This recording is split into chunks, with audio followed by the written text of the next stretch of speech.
최근 구글 내부에서 아주 흥미로운 발언이 나왔습니다. 2025년 11월 6일, 구글은 전 직원을 대상으로 미팅을 열었는데요. 이 자리에서 구글 AI 인프라 총괄 부사장인 아민 바닷은 이렇게 이야기했습니다.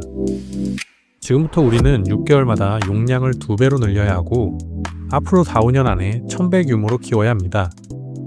10배, 20배도 아니고 1000배라는 숫자가 구글 인프라 책임자의 입에서 공식적으로 나왔습니다.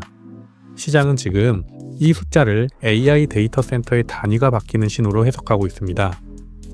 네, 오늘 영상에서는 현 시장에서 아이렌이 확보한 포지션이 얼마나 강력한지, 그리고 특히 구글의 TPU 확장 전략에서 아이렌이 어떤 결정적인 경쟁 우위를 가지고 있는지 알아보겠습니다. 먼저 구글 내부 회의에서 나온 발언을 좀 더 뜯어볼 필요가 있는데요. CNBC를 포함한 주요 외신들이 입수한 이 내부 프레젠테이션 내용을 보면 아민 바닷이 말한 2배와 1000배의 대상이 매우 구체적입니다. 그는 단순히 컴퓨팅 파워라고 말하지 않았습니다. 정확히 AI 서빙 용량을 지칭했습니다. 이게 무슨 차이일까요? 보통 우리가 AI 인프라를 말할 때는 연구소에서 모델을 학습시키는 트레이닝을 먼저 떠올립니다. 하지만 서빙은 다릅니다. 이건 만들어진 모델을 실제 사용자에게 서비스하는 인퍼런스 단계까지 포함한 말 그대로 서비스를 굴리기 위한 전체 용량을 뜻합니다. 전문 매체들도 이 부분에 주목했습니다. 구글이 연구용이 아니라 실제 제품을 고객에게 띄워주는 인프라 전체를 6개월마다 2배로 늘려야 한다는 겁니다. 단순 계산을 해볼까요? 6개월마다 2배면 5년에 1024배가 됩니다. 바닷이 말한 4, 5년 내 1000배라는 숫자는 그냥 던진 말이 아니라 6개월의 2배 법칙을 그대로 수학적으로 대입한 결과값인 셈입니다. 이건 구글 경영진이 지금의 AI 수요 곡선을 어떻게 보고 있는지 명확히 보여줍니다. 적당히 늘려서는 감당이 안 된다. 지수적으로 폭발시켜야 한다는 위기의식이 깔려있는 겁니다. 실제로 순다르 피차이 CEO도 2026년은 AI 경쟁 때문에 매우 강도 높은 해가 될 것이라며 과소 투자하는 것이 과잉 투자보다 훨씬 더 위험하다고 경고하기도 했죠. 자, 여기서 문제가 발생합니다. 서버를 1000배 늘리는 건 돈으로 칩을 사면 해결될 수도 있습니다. 하지만 그 서버를 돌릴 공간과 전기는 돈만 있다고 해결되는 문제가 아닙니다. 테크레이더 보도에 따르면 바닷은 이 1000배 확장을 사실상 동일한 비용과 동일한 전력 수준에서 달성해야 한다는 불가능에 가까운 조건을 달았습니다. 물론 효율성을 높이겠다는 뜻이겠지만 물리적으로 서버가 1000배 늘어나는데 전기를 안 늘릴 수는 없습니다. 결국 업계가 내린 결론은 하나입니다. 데이터 센터의 스케일 자체를 키워야 한다. 맥킨지가 2025년 8월에 발표한 리포트를 보면 아주 흥미로운 분석이 나옵니다. 과거에는 대형 데이터 센터라고 해봐야 수십 메가와트 수준이었습니다. 하지만 앞으로는 기가와트급 수요를 수용할 수 있는 시설이 표준이 될 것이라고 전망했습니다. 왜 굳이 한 곳에 1기가와트를 몰아넣어야 할까요? 그냥 50메가와트짜리 데이터 센터 20개를 지으면 안 될까요? 네, 안 됩니다. 바로 AI 워크로드의 특성 때문입니다. 요즘 AI 모델들은 워낙 거대해서 GPU 수만 개가 마치 하나의 거대한 뇌처럼 동시에 작동해야 합니다. 그런데 이걸 물리적으로 떨어진 여러 데이터 센터에 나눠 놓으면 데이터가 오가는 통신 지연 때문에 효율이 급격히 떨어집니다. GPU끼리 대화하는 시간이 연산하는 시간보다 길어지는 상황이 발생하는 거죠. 그래서 등장한 개념이 바로 슈퍼클러스터입니다. 한 캠퍼스에 수백 메가와트에서 1기가와트 이상의 전력을 몰아넣고 수십만 개의 GPU를 한 공간에 묶어버린 설계입니다. 맥킨지는 2030년까지 AI 데이터 센터 설비 투자에만 약 5.2조 달러가 들어갈 것으로 보는데 그 돈의 대부분이 이런 거대 캠퍼스로 흘러 들어갈 겁니다. 이건 먼 미래의 이야기가 아닙니다. 구글의 6개월 2배 선언은 이미 현실 세계의 건설 프로젝트로 나타나고 있습니다. 대표적으로 인도의 비자그 프로젝트입니다. 2025년 10월 보도에 따르면 구글은 인도 주정부와 1기가와트 규모의 AI 데이터 센터 캠퍼스를 짓는 양해각서를 체결했습니다. 투자 금액만 약 100억 달러. 우리 돈으로 13조 원이 넘는 돈을 단일 캠퍼스에 쏟아붓는 겁니다. 언론들은 이걸 두고 아시아 최대급 하이퍼스케일 데이터 센터라고 부르기 시작했습니다. 구글만 그럴까요? 메타는 더 공격적입니다. 메타는 미국 루이지애나주의 하이페리온이라는 캠퍼스를 짓고 있는데 목표 용량이 2기가와트입니다. 심지어 장기적으로는 5기가와트까지 확장할 수 있는 설계라고 알려져 있습니다. 마크 저커버그는 이 캠퍼스가 완성되면 거의 맨해튼 섬 크기에 가까운 데이터 센터 클러스터가 될 것이라고 언급하기도 했습니다. 바론즈는 이런 시설들을 이제 데이터 센터가 아니라 AI 공장이라고 부릅니다. 국가 수준의 전력을 하나의 공장이 소비하는 시대가 온 것이죠. 그런데 여기서 아주 현실적이고 치명적인 문제가 하나 남습니다. 도대체 1기가와트란 전기를 어디서 어떻게 당장 구할 것인가입니다. 1기가와트면 원자력 발전소 1기 용량입니다. 미국 어느 지역에서도 내일 당장 전력회사에 전화해서 여기 원전 하나 불량 전기 좀 놔주세요 라고 한다고 전기를 끌어올 수 없습니다. 송전망을 깔고 발전소를 짓고 규제 승인을 받는 데만 5년 이상 걸립니다. 그런데 구글은 지금 당장 6개월마다 2배를 해야 한다고 말하고 있습니다. 그렇다면 구글의 눈은 어디로 향하게 될까요? 당연히 이미 전기가 꽂혀 있고 이미 땅이 준비된 곳을 찾을 수밖에 없습니다. 바로 이 지점에서 아이렌이라는 기업이 등장합니다. 아이렌은 자사 공식 자료를 통해 텍사스 서부 지역에서 총 2.7기가와트의 그리드 연결 전력을 확보했다고 명시하고 있습니다. 이게 어느 정도 규모일까요? 보통 대형 데이터 센터 하나가 50메가와트에서 100메가와트 정도 씁니다. 2.7기가와트는 2700메가와트니까 일반적인 대형 데이터 센터 30개에서 50개를 합친 용량입니다. 원전으로 치면 거의 3기 분량의 전력을 일개 민간 기업이 텍사스 전력망과 계약해 놓은 겁니다. 중요한 건 이 숫자가 희망사항이 아니라는 점입니다.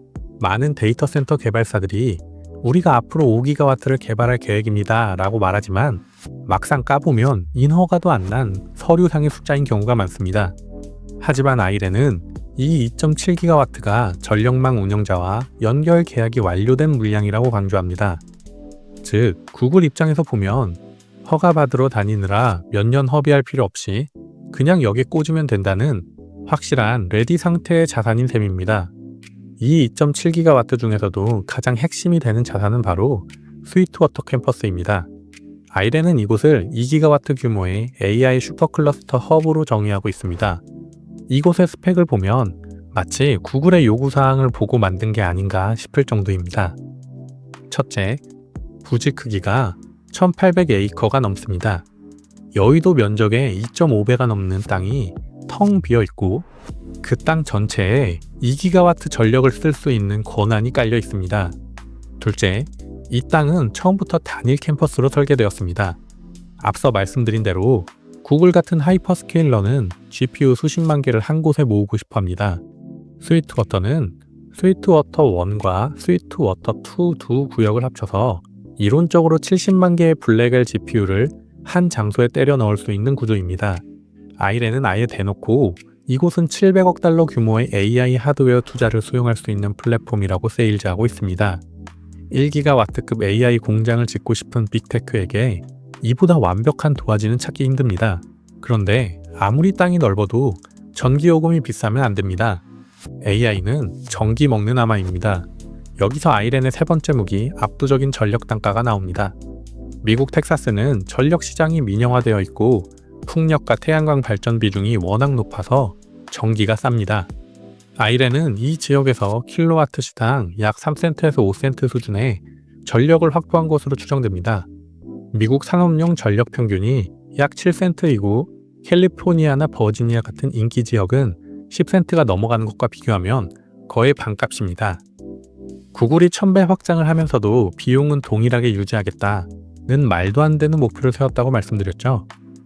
서버를 1000배 늘리면서 전기료를 감당하려면 결국 전기료가 가장 싼 곳으로 가야 합니다. 아이렌의 3센트대 전력은 구글의 재무팀이 가장 좋아할 만한 조건입니다. 여기서 많은 투자자분들이 의심을 가집니다. 땅이랑 전기는 인정하는데 아이렌은 원래 비트코인 캐던 회사 아니야? 그런 투박한 채굴장에서 최첨단 AI 서버를 돌릴 수 있나? 당연한 의구심이라고 생각합니다. 하지만 이 의구심을 단번에 날려버린 사건이 최근 터졌죠. 2025년 11월 3일 아이렌은 마이크로소프트와 5년간 97억 달러 규모의 GPU 클라우드 서비스 계약을 공식 체결했다고 발표했습니다. 이 계약은 단순한 협약이 아니라 계약금의 20%를 선불로 지급받는 확정 계약이었습니다. 아이렌은 칠드레스 캠퍼스를 일종의 쇼케이스로 쓰고 있습니다. 아이렌은 여기서 비트코인 채굴기를 걷어내고 액체 냉각 기반의 AI 데이터 센터를 짓고 있습니다. 이게 무슨 의미일까요? 우리는 전기도 있고 땅도 있고 심지어 MS급 하이퍼스케일러가 요구하는 까다로운 데이터 센터 기준을 맞춰서 건물을 지어줄 능력도 있다는 걸 증명한 겁니다. 자, 여기까지 보면 아이렌의 땅과 전기가 구글급 규모의 하이퍼스케일러들에게 얼마나 매력적인지 알 수 있습니다. 그런데 이런 의문이 생길 수 있습니다. 아이렌의 사이트는 너무 외진 곳에 있는 거 아닌가요? 사용자가 몰려있는 뉴욕이나 샌프란시스코에서 수천 킬로미터 떨어진 텍사스 허허벌판에 데이터 센터를 지으면 인터넷 속도가 느려져서 서비스가 버벅거릴 거라는 걱정입니다. 이걸 전문 용어로 레이턴시 문제라고 하죠. 하지만 결론부터 말씀드리면 AI 슈퍼클러스터에서 지리적 거리는 더 이상 핵심 변수가 아니라는 것이 업계의 기술적 정설입니다. 먼저 AI 워크로드를 두 가지로 나눠서 봐야 합니다. 하나는 모델을 똑똑하게 만드는 훈련, 다른 하나는 사용자 질문에 답하는 추론입니다. 첫째, 훈련 단계에서 레이턴시는 완전히 무의미합니다. 모델 훈련은 한 번 시작하면 몇 주, 몇 달 동안 돌아가는 장기 프로젝트입니다. 사용자가 실시간으로 접속하는 게 아니죠. 반도체 전문 분석기관도 훈련 클러스터는 레이턴시에 둔감하며 경제성이 맞는 곳이라면 세계 어디에 두어도 상관없다고 못 박았습니다. 전기 싸고 땅 넓은 텍사스가 최적지인 이유입니다. 둘째, 추론조차도 대부분 외곽에서 처리됩니다. 우리가 챗봇을 쓸 때 답변이 생성되는데 1초에서 3초 정도 걸립니다.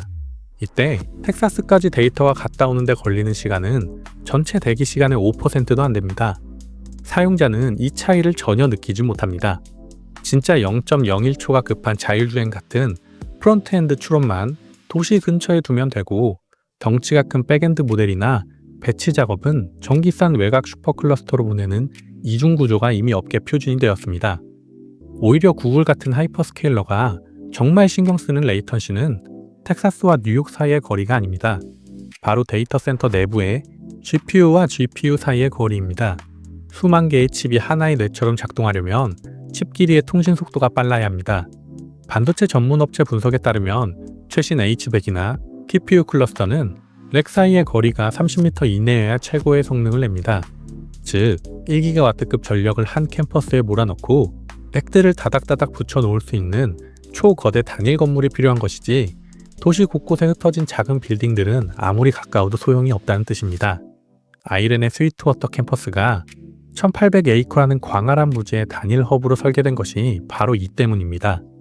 오히려 구글의 TPU가 더 크게 신경 쓰는 건 몇 밀리세컨드 줄이느냐는 레이턴시 문제보다 아예 칩을 얼마나 많이 얼마나 뜨겁게 돌려도 버틸 수 있느냐는 전력 냉각, 즉 열의 문제에 가깝습니다. 구글의 최신 TPU 칩은 개당 200메가와트 안팎의 전력을 쓰면서 높은 효율을 자랑하지만 이 칩을 수천 개씩 모아놓으면 한 팟에서만 수메가와트급 열이 발생합니다. 그래서 열과의 싸움이 레이턴시보다 더 큰 기술적 과제가 된 겁니다. 구글은 이미 TPU V3 시절부터 공기로 열을 식히는 공랭으로는 한계가 있다고 판단하고 데이터 센터에 물을 돌려서 식히는 액체 냉각을 도입했습니다. 문제는 기존의 데이터 센터들입니다. 대부분 공랭식으로 지어졌기 때문에 바닥을 뜯어내고 수도관을 까는 대공사를 하지 않는 이상 최신 TPU를 설치할 수가 없습니다. 반면 아이렌은 처음부터 다릅니다. 아이렌의 칠드레스 캠퍼스에 짓고 있는 호리즌 1 데이터 센터는 설계 단계부터 직접 칩 냉각을 지원하도록 만들어졌습니다. 스위트워터 캠퍼스 역시 70만 개의 액체 냉각 GPU를 수용하는 것을 목표로 설계되었습니다. 하이퍼스케일러 입장에서 액체 냉각 준비됐나요? 라고 물었을 때 네, 배관까지 다 깔아놨습니다 라고 답할 수 있는 몇 안 되는 파트너가 바로 아이렌인 겁니다. 그래도 구글이 자기네 칩을 남의 데이터 센터에 맡길까요? 이런 의문이 들 수 있지만 이 불문율은 이미 깨졌습니다. 2025년 들어 구글은 TPU 에브리웨어 전략을 취하고 있습니다.